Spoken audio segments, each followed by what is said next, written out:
Es de verdad un privilegio estar aquí y da gusto gozar de este ambiente y ver cómo cuando un programa es serio y cuando un programa es importante, la gente reacciona porque vivimos una época de gran curiosidad intelectual y se ha puesto de manifiesto en este admirable congreso.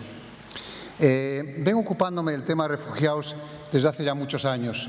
Y recuerdo que hace unos 20 o 25 años, quizá alguno de ustedes lo recuerde, para hacer campaña en favor de los refugiados había un magnífico cartel que decía, se veía la figura de Einstein y ponía Einstein también fue un refugiado.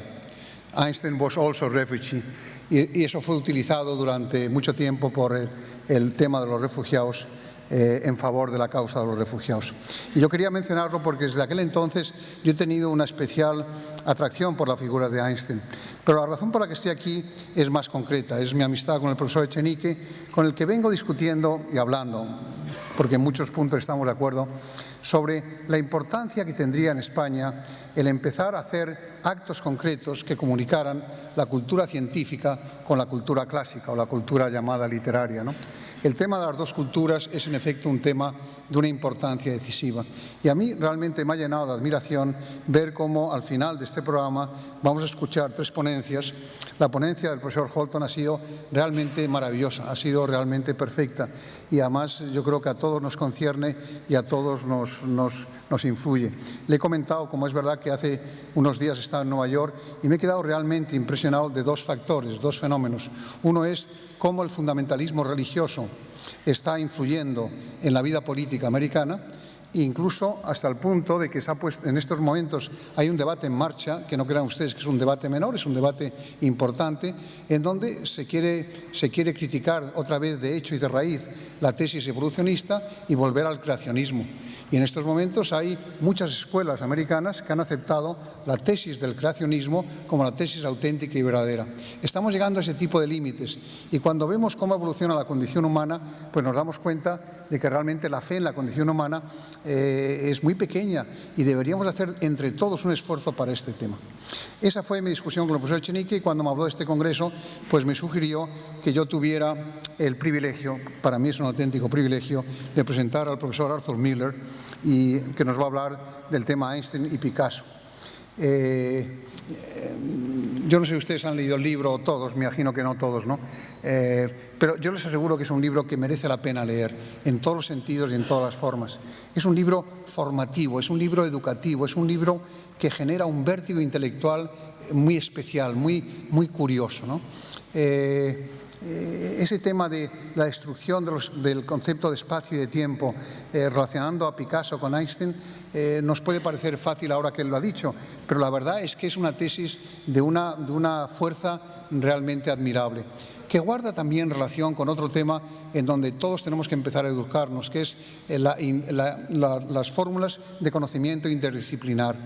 Ya no podemos vivir solamente de una disciplina mental, deberíamos tener mucha más habilidad y mucha más capacidad y mucho más atractivo para otro tipo de temas, ¿no?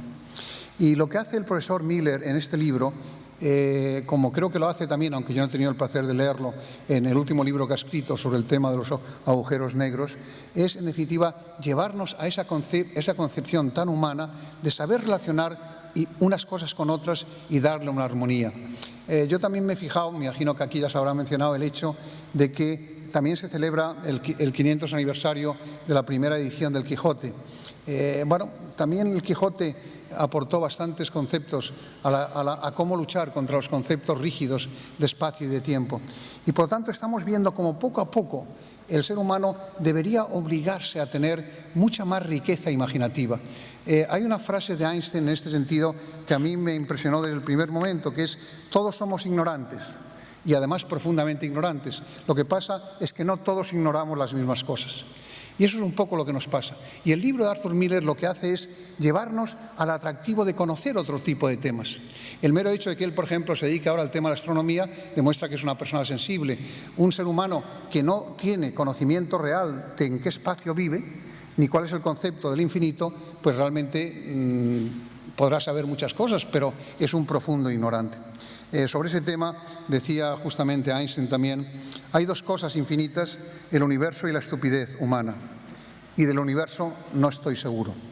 Bueno, vamos a escuchar a esta persona, al profesor Miller, con verdadero interés, con verdadera atención. Yo puedo asegurarles que es un hombre, además, que ha dedicado mucho tiempo a la divulgación científica, participa en muchos programas de radio, muchos programas de televisión y forma parte de ese fenómeno de grandes divulgadores que no son manipuladores ni son vulgarizadores. Es un divulgador lleno de excelencia y lleno de calidad. A mí me gustaría contar con él permanentemente, porque yo creo que va a ser un hombre que, por ejemplo, en nuestro país nos va a dar permanentes lecciones de cómo buscar la calidad y buscar la excelencia de una manera seria. Escuchamos al profesor Miller con verdadero interés. Muchas gracias.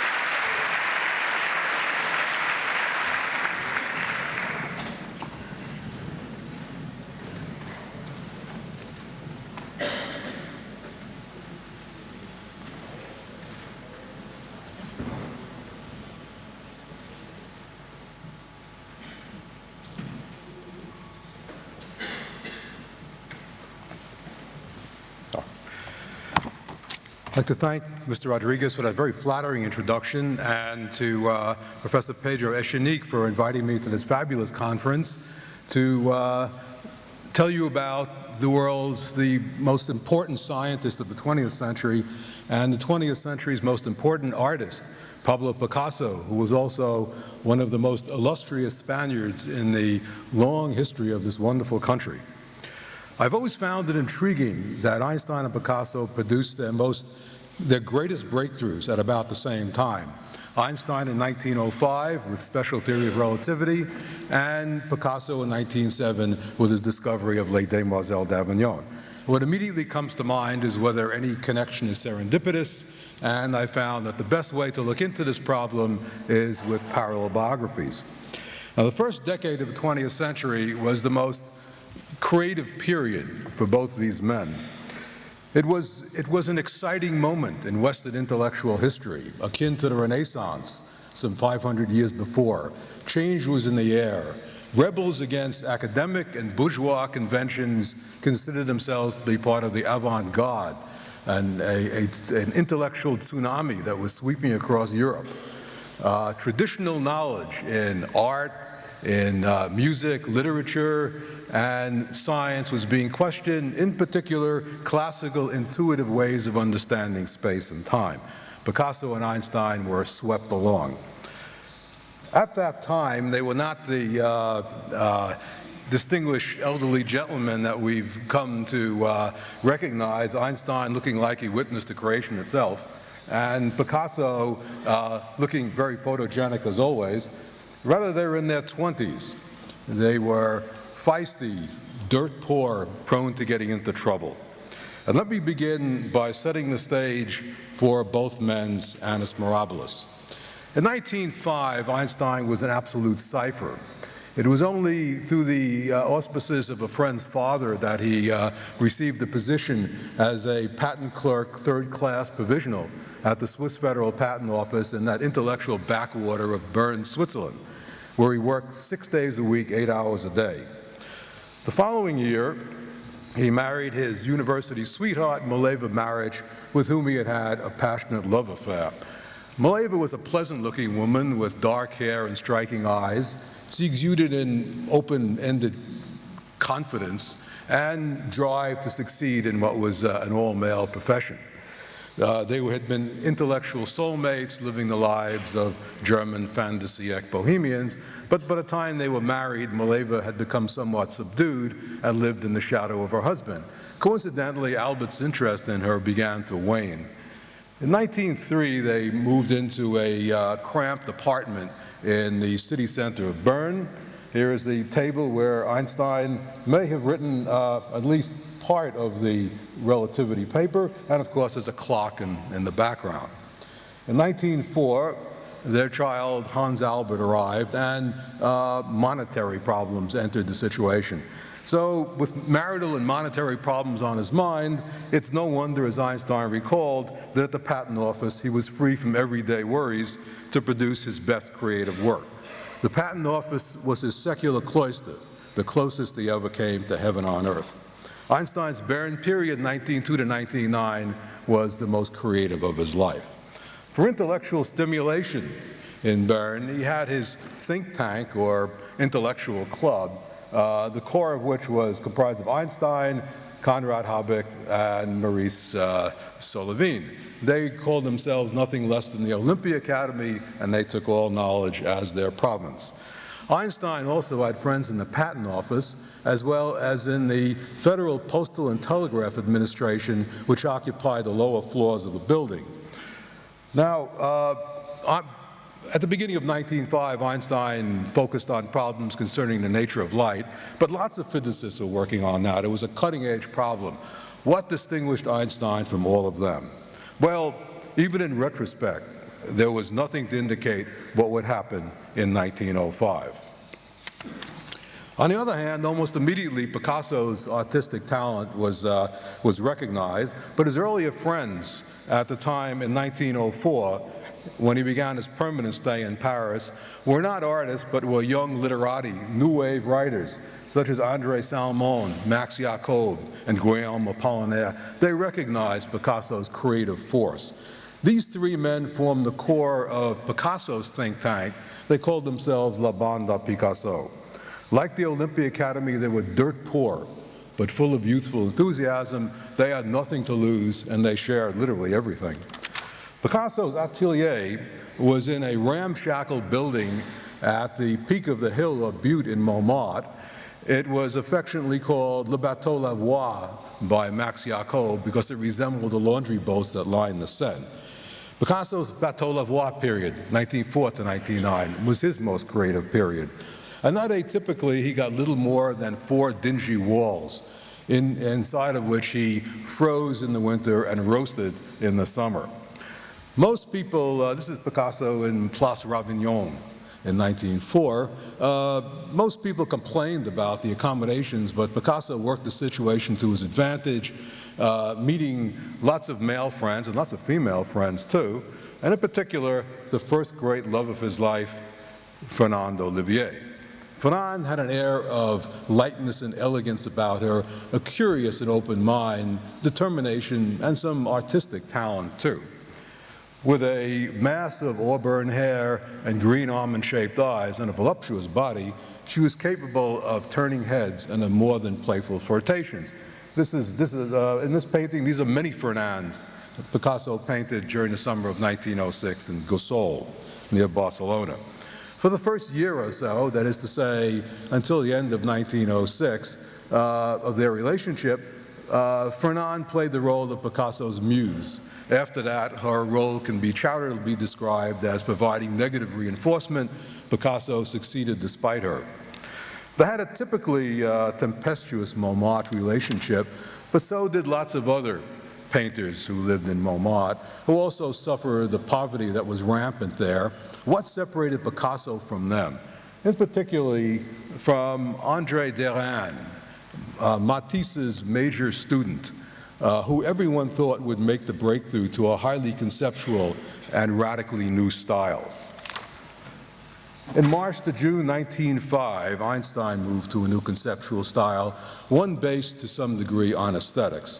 At 8-week intervals beginning in March, he produced 3 papers that changed the course of science and the course of nations. The relativity theory was one of them, and central to Einstein's reasoning in the relativity paper was a new notion of aesthetics, which he had already tried out in the first paper of this series, the one on light, about which you have heard something already at this meeting. Einstein began straight away in that paper by pointing out the unwarranted, profound formal distinction, as he put it, that scientists make between waves and particles. He went on to say that for certain interactions between light and matter, why have both waves and particles? Why not just have particles of light and particles of electrons? Minimalize. Einstein used this minimalist aesthetic to great extent in his discovery of special relativity. And what I have in mind here is his consideration of how electrical dynamos work. He had a great deal of experience in assessing dynamo designs at the Patent Office. Well, you might ask, what do these behemoths have to do with relativity at all? Well, a lot. Because although they produced electrical current, they were the basis of the Second Industrial Revolution, nobody really understood how they worked. They worked on the basis of what's called electromagnetic induction, which is very basically as follows: a wire loop in motion relative to a magnet. Well, in that loop is generated the observable effect in this process, the electrical current, which has a single cause, relative motion. But electromagnetic theory, as it was interpreted in 1905, gave two radically different explanations for the single measurable effect from a single cause. To Einstein, this was a redundancy. Everybody thought that was just fine. But to Einstein, it was a redundancy in explanation. He recalled it as being unbearable. It was unaesthetic. As he wrote in the relativity paper, it led to asymmetries that are not inherent in the phenomena. Rather, there's no difference between these two observers, who, if you ask each one of them, they will give you different reasons for how, different explanations for how the current arose. But for Einstein, there was no real difference between them. It was only a matter of viewpoint. Unmasking that asymmetry allowed Einstein to generalize the principle of relativity from Newton's science of motion, where it's exact, to electricity, magnetism, and optics. And that's a cornerstone of the special theory of relativity. All that due to a minimalist aesthetic. Now, Einstein's discovery of this new aesthetic and use of it required a high degree of abstraction. In other words, a movement towards conception over perception. That's turning the tables on how physics had been done up to that point. In 1905, Picasso was also moving towards exploring the world in terms of conception over perception and was seeking a new form of aesthetic. Among the incidents that impelled him to focus on conception were new wave paintings, conceptual paintings on the cutting edge by, for example, André Derain, Bathers 3, and Derain's teacher, Henri Matisse, Le Bonheur de Vivre. Picasso became nervous. He felt that his works paled in comparison. He was challenged. What also interested Picasso and his friends was an exhibition at the Louvre in May 1906 of Iberian primitive sculpture. And what piqued their interest is that the tribal sculptor depicted what he knew rather than what he saw. Now, to Picasso, this demanded some deep thinking, and he had to get away from the pressures of Paris for this. So he took Fernand to Gossol, nearby Barcelona, where he painted that 1906 picture harem of lots of naked Fernands, and began to produce even more conceptual paintings, such as Gigantuses, Two Nudes, and Self-Portrait with a Palette. Notice the clenched fist. Picasso is set to challenge Matisse and Derain for leadership of the avant-garde. He even took boxing lessons at this time. And what better way to do this than with the most ungenteel theme imaginable, a bordello scene, only with the violence ratcheted up to new heights. Now, Picasso embarked on this new project with no muse to guide him. The honeymoon with Fernand was over. He worked in fanatical isolation, fanatically and frantically and alone. To make things worse, the comments of friends who saw preliminary sketches and paintings were less than promising.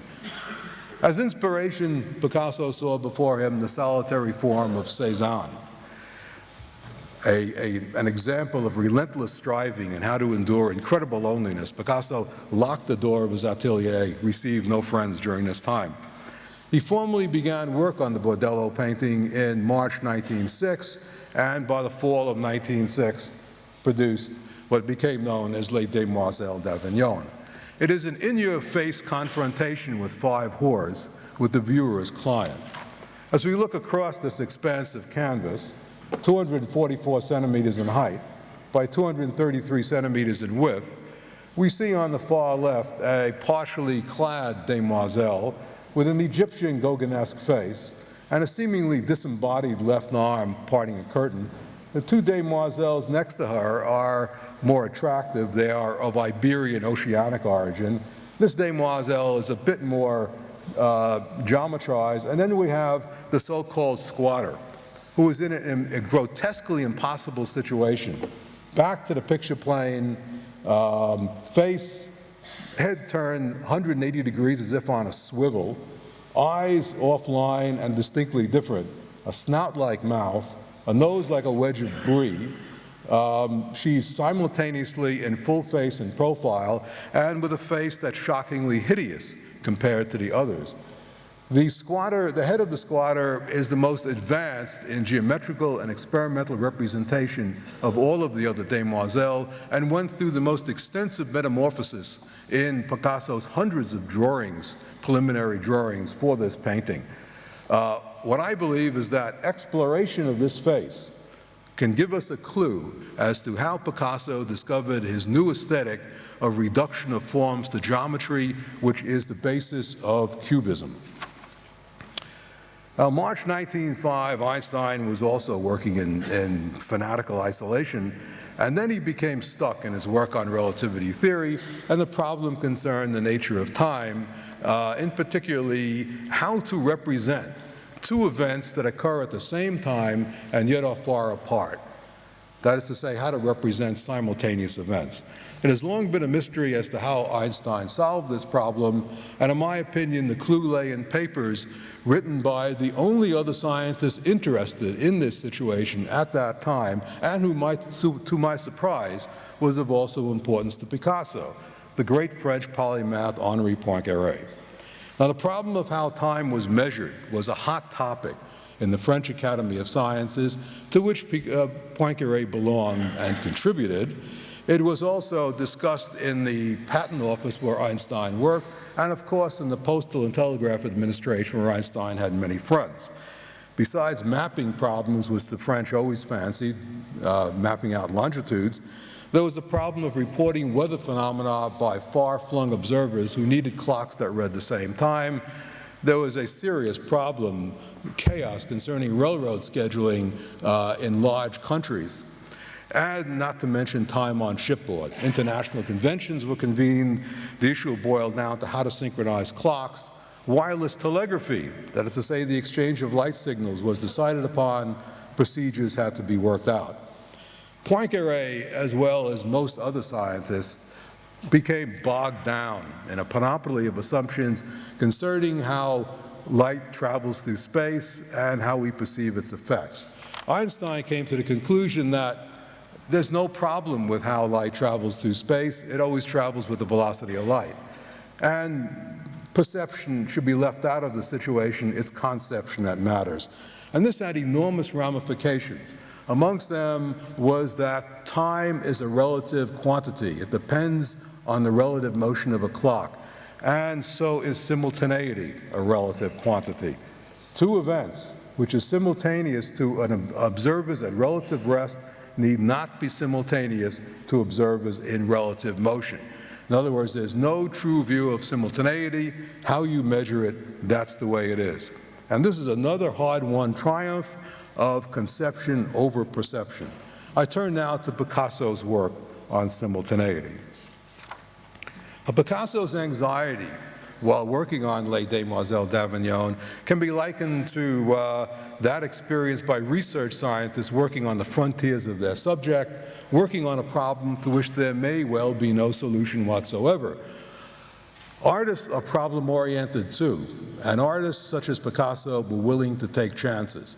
After all, Picasso lived at the epicenter of the frenetic debate over representation versus abstraction. And new developments in technology, science, and mathematics would ultimately make the difference. In technology, airplanes, wireless telegraphy, automobiles, and bicycles too, changed everyone's conception of space and time. Photography, well, right from its date of invention, usually given as 1838, photography was supposed to be the be-all and end-all of an absolutely faithful rendition of a scene. Well, photographers soon put paid to that, where you can playfully distort space with your lens. Then there was X-rays, nothing less than fantastic. The distinction became blurred between 2 and 3 dimensions. Inside and outside became ambiguous. Opaque objects became transparent. indeed, in this selection from a French newspaper, it was playfully put in cartoons that people would have to walk around with iron clothes so you couldn't see through the clothes with X-ray vision. X-rays were used by artists as a powerful weapon against figuration, and by scientists as a powerful weapon against positivism. What you saw was not what you got. Mathematicians were playing around with exotic geometries that could be represented in dimensions greater than 3. These topics were reported on in newspapers, which Picasso read. They were hotly discussed in cafes. Picasso's think tank kept him informed.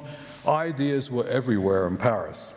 And Picasso's sketchbooks from autumn of 1906 on, sketches that would, many of which would ultimately go into Demoiselles d'Avignon, contain hundreds of preparatory drawings for it, more than for any other painting that he did.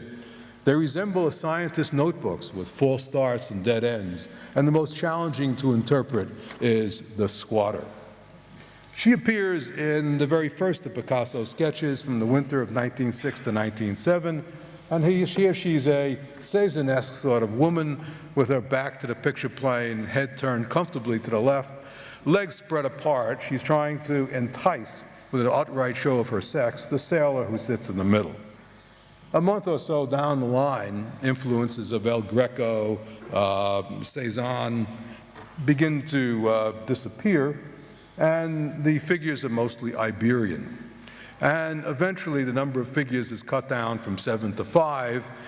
Sometime in April, Picasso begins extreme geometrical experiments.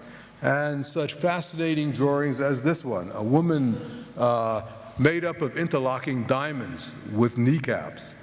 This sort of sketch differs entirely from the geometrical exercises that done by young art students copying from books by Dürer and Leonardo, for example. Rather, very likely Picasso adopted this technique from a book written by a little-known mathematician who was very well contacted. It was a good friend of Poincaré, Esprit Jouffret, entitled Elementary Treatise on Geometry in 4 Dimensions. In this book, Jouffret projected complex polyhedrons in 4 dimensions onto the 2-dimensional page. And he did this in a particular way. He gave you different perspectives, different rotations. He gave these different perspectives in succession. We may ask, how did Picasso know of such literature? Well, it turns out that he used notions of 4-dimensional geometry that he learned from a marginal member of La Bande à Picasso, named of Maurice Poncet. Poncet was an insurance actuary who had keen interest in advanced mathematics. He found his way into La Bande à Picasso through his notoriously unfaithful mistress, Alice Géry, who had been one of Picasso's girlfriends at the time he met Fernand. Poncet was seen with Picasso's group in cafes, participated in their hashish sessions, and showed up at critical times in Picasso's atelier during June 1907. Poncet was seen giving informal lectures to La Bande à Picasso in cafes on a number of topics. One of them was Henri Poincaré's Science and Hypothesis, the book that held the Olympia Academy spellbound. Of particular interest to Picasso was Poincaré's description of how you can view the 4th dimension. It goes something like this. Poincaré wrote that, well, you can always consider images on a 2-dimensional surface as projections from the 3rd dimension. Well, why can't you consider images on a 2-dimensional surface also as projections from the 4th dimension? After all, geometers playfully do this all the time, and here Poincaré had Jouffret in mind. Poincaré continues, imagine that the different perspectives of one and the same object succeed one another, again, with Jouffret in mind. Now, writings such as Poincaré's were of great importance to young artists working on the cutting edge of their subject. These artists were struggling with the problem of how to represent what you see in 4 dimensions on a 2-dimensional surface. To artists, the 4th dimension was a 4th spatial dimension, and they imagined that if you can get up onto the four-dimensional plane, which they called the astral plane, which gave you a God's eye view of a phenomenon or of a scene, it would be blooming, buzzing confusion.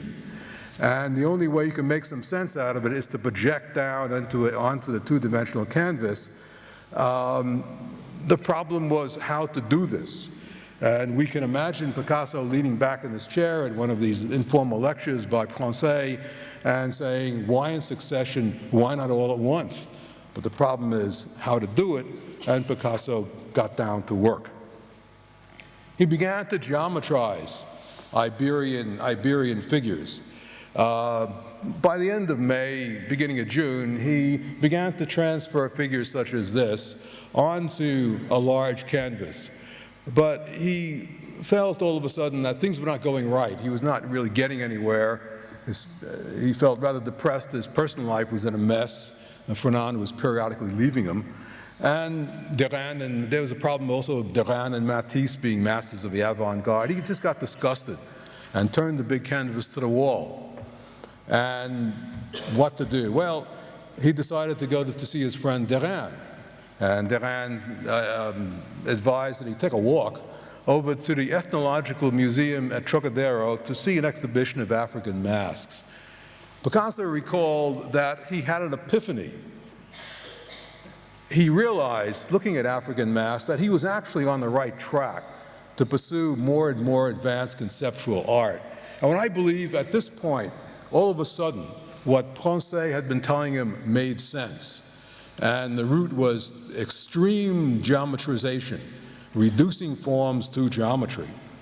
So whereas before Trocadero, Picasso had been engaged in experiments with geometry, after Trocadero, he realized that geometry offered the language to express the message of primitivism, while at the same time enabling him to realize a new art form which could take its place alongside the great avant-garde achievements of science and technology.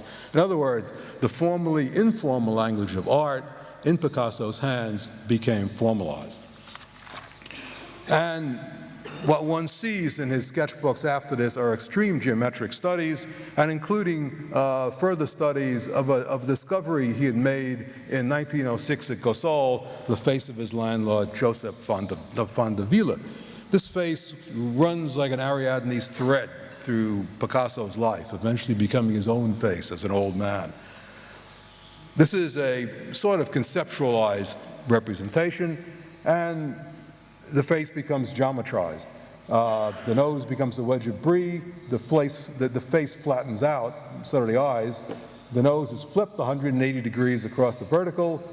A little hatching is added for a bit of violence. The nose is becoming a snout. The nose is then flipped back 180 degrees across the vertical. The face is becoming more and more feminized. And through many hundreds of drawings, Picasso eventually turns into the face of the squatter, which is a representation from the fourth dimension onto the two-dimensional plane of the canvas, a simultaneous representation of front view and profile, not a succession as Poincaré had suggested.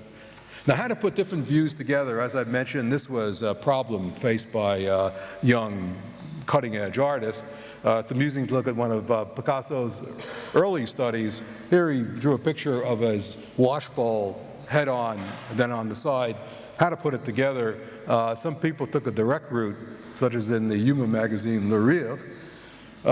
Now, for other clues as to how Picasso discovered Les Demoiselles d'Avignon, let's look for a moment at the vibrant visual culture of Paris, with its, in particular, photography and cinematography. Picasso never considered photography to be a way to obtain an exact registration of a scene. To him, it was always a creative device. And it was only 15 years ago that it was realized that the hundreds of glass plates in Picasso's possessions were taken by him. They were his plates. He developed them. He experimented. One of his earliest experiments, to show you a moment, it was from 1901. It's an elaborate studio setup of works in progress and completed, and it's a double exposure, the sort of thing that photography students do all the time, only it was very difficult to do with a box camera. and glass plates. And here is the great man emerging through the wall that had been identified as Picasso, and clearly he's playing with a sense of fantasy, exploring space. As all artists, Picasso collected picture postcards, and here is one that was of help to him in posing Demoiselle d'Avignon. Somebody once asked him whether he used models for it, and Picasso's reply was, "Where would I get women that look like that?" And painterliness, of course, his homage to El Greco. This is El Greco's Apocalypse from 1608. The disembodied left arm of the Demoiselle on the far left, and this one, known in the trade as the floater, also in an impossible position, reflect Picasso's attempt to formulate a space, to discover spaces that permit surprising and unexpected series of movements. And we're reminded here of Georges Méliès, the French filmmaker who was a pioneer in special effects. Picasso and his gang went to the movies every Friday night, and they must have seen Méliès. And what Méliès was famous for was blowing up people, then putting them back together again in hilarious and weird ways. And indeed, synthetic cubism would eventually become an explosion of space. And here is Picasso's later painting in 1910 of Monsieur Convailer. On another experimental technological track were cutting-edge experiments in photography done by Etienne Jules Marais, who explored representing a sequence of movements on a single frame, which was of help to Picasso in his discovery of cubist simultaneity and the interpenetration of forms. And then there was Edouard Muybridge's studies of closely spaced sequence of movements on successive frames. The title of this is Woman Dropping a Handkerchief and Picking It Up. And of course, between the two, motion pictures emerged. What I think Picasso got out of Muybridge was an idea of setting up Demoiselle d'Avignon as a picture sequence in 5 frames of increasing geometrization as you move to the right.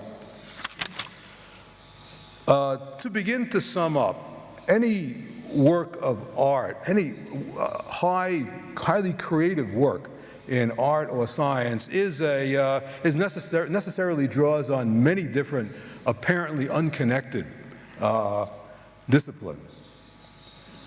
And at the nascent moment of creativity, I believe that boundaries dissolve between disciplines. And both artists and scientists at that point seek a new aesthetic. Such highly creative thinking can be likened to a mosaic made up of many tiles, some of which we've discussed today. Geometry, very important to Picasso, reduction of forms to geometry, thinking about 4-dimensional geometry.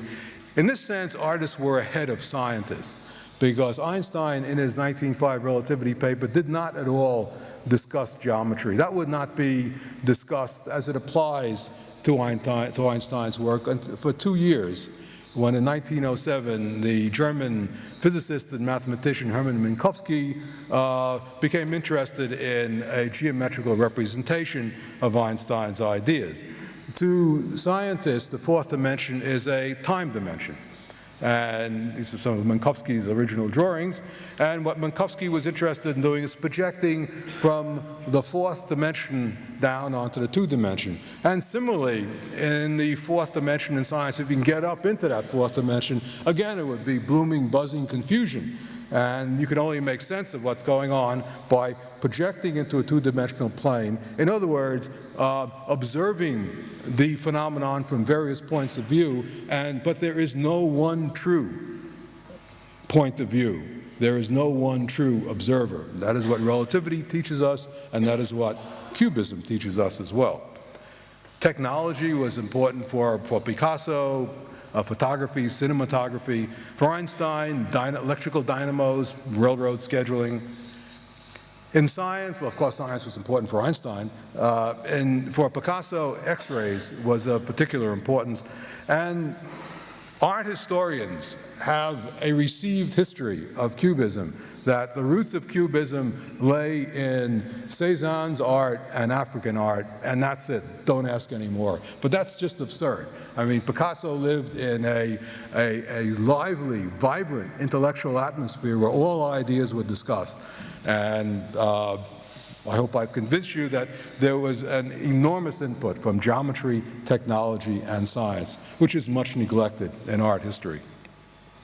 Aesthetics was important for both Einstein and Picasso, and indeed Einstein introduced the notion of aesthetics into the scientific method of the 20th century, and has been part and parcel of scientific reasoning ever since then. Competitiveness, well, not so much for Einstein, but for Picasso, who was a very competitive person.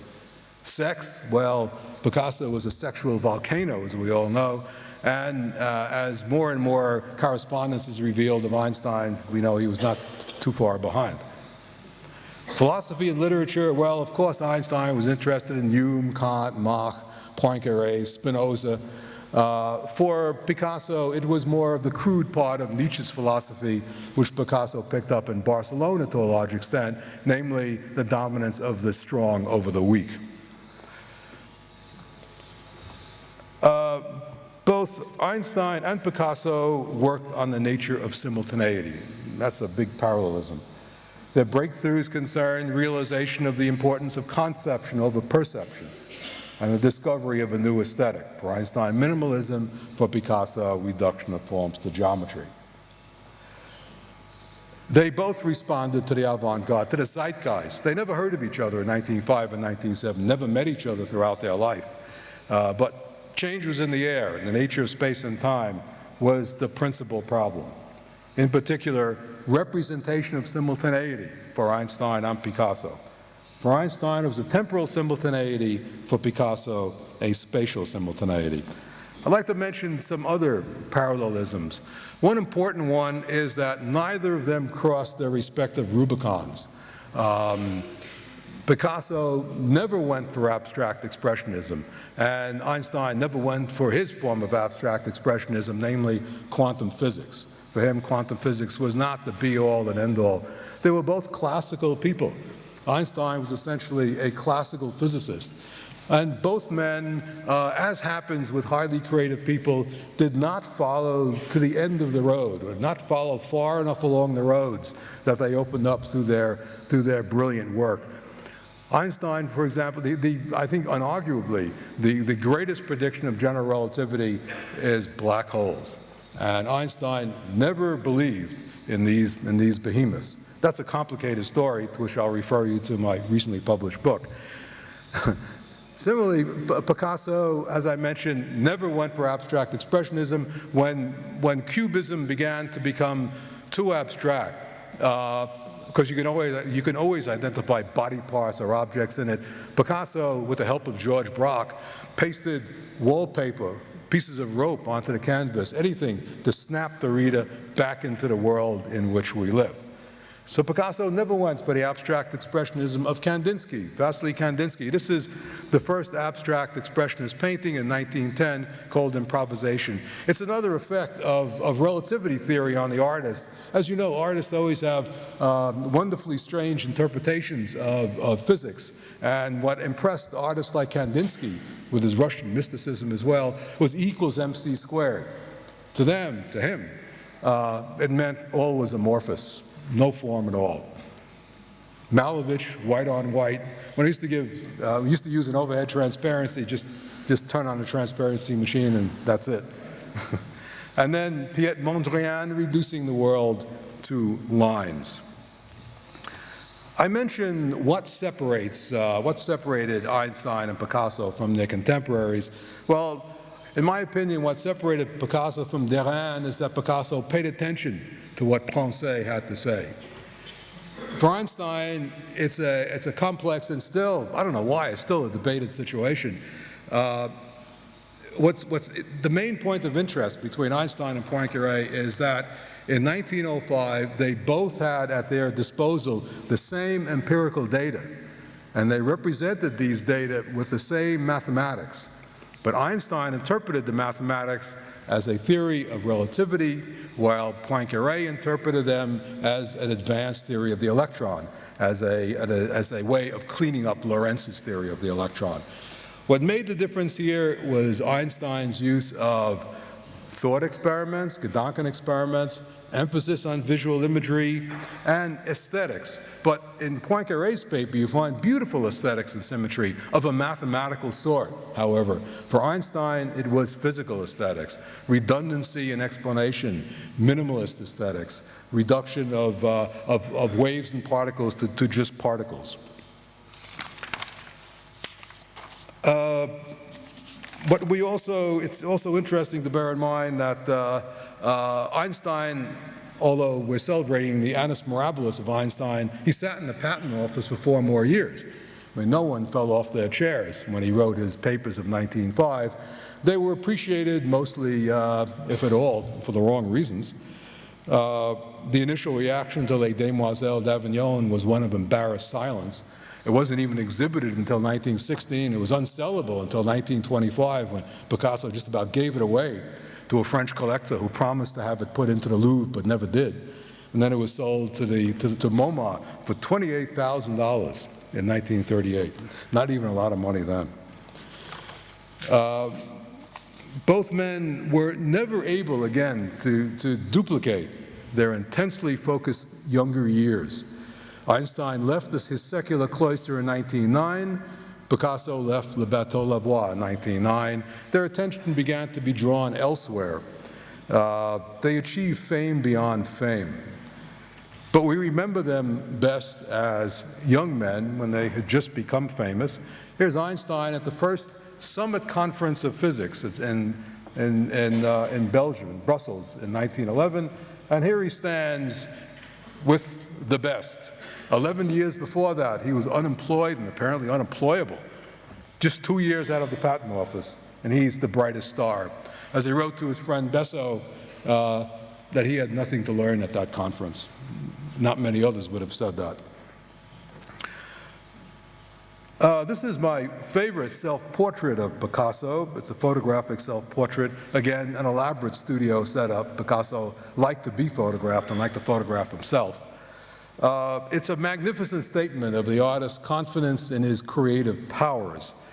Over his left shoulder, or the right shoulder, is the looming presence of Demoiselles d'Avignon. Still hasn't been sold. This picture was taken in 1914. And then a conscious timeline runs through here. It's the path towards a return to figuratism. The experiment with cubism is at an end. There's no longer the dazed and hallucinatory and contemptuous, fierce looks on earlier self-portraits. He now sits serenely contemplating his works of the future. He has become the master of the avant-garde and the toast of the Parisian art scene. As if an affirmation, a shaft of sunlight shines over his shoulder. Their somewhat disdain for human interactions aside, the stories of Einstein and Picasso inspire. Through incredible self-confidence and perseverance, they achieved magnificent intellectual results in conditions which would have deterred and distressed most others. With no exaggeration, we may say that 20th century science is Einstein and 20th century art is Picasso. This is a very complicated story which I've just sketched out and which you can read in more detail in my book, Einstein, Picasso. Thank you.